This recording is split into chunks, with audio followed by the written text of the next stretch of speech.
जय भीम जय श्रीराम मित्रांनो. तर मित्रांनो मी आज आलेलो आहे आर टी ओ ऑफिसमध्ये. आर टी ओ ऑफिसमध्ये कसं म्हणजे मला ड्रायव्हिंग लायसन काढायचा होता आणि तो टेस्ट होणार आहे माझा.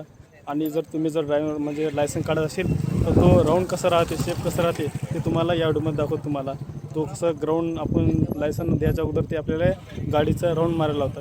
तो राऊंड कसा राहते तुम्हाला दाखवतो प्रॅक्टिकलमध्ये. ओके, चला तर बघू.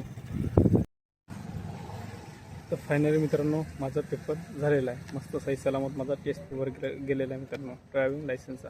तर मित्रांनो आणि राहिली दुसरी गोष्ट म्हणजे मित्रांनो मी व्हिडिओ काढू शकलो नाही, कारण की मित्रांनो यांचे पण काही न्याय नियम असतात. त्यामुळे आपण त्याच्या चौकटीत राहिलं पाहिजे, आपण पुढं नाही गेलं पाहिजे. त्यामुळे मित्रांनो मी व्हिडिओ काढू शकलो नाही. पण एवढं सांगायचं मित्रांनो की मी मस्त की 2-4 त्या सरांना विचारून मिळालं सर मतलब टेस्ट घेऊ का, मतलब 2-4 राऊंड मारून का. तर ते 8चा आकडा असा होता मित्रांनो. तर मी 2-4 राऊंड मस्त मारले, एकदम परफेक्ट झालेलं आहे. कारण तर मित्रांनो माझा पेपर आता झालेला आहे. तर साधारण 1 ते 2 महिन्यांना माझा म्हणजे 1-1.5 महिन्यांना माझा आता टेस्ट येणार आहे. मला कॉल येणार आहे टेस्टसाठी किंवा मेसेज येणार आहे. तर तेव्हा बघू मित्रांनो. आता तर मी प्रॅक्टिकलमध्ये करून बघितलेलं आहे. तर 1.5 महिना किंवा 1 महिन्यानं ते प्रत्यक्ष राहणार आहे. तर तेव्हा भेटू आपण नंतर. जय भीम जय श्रीराम.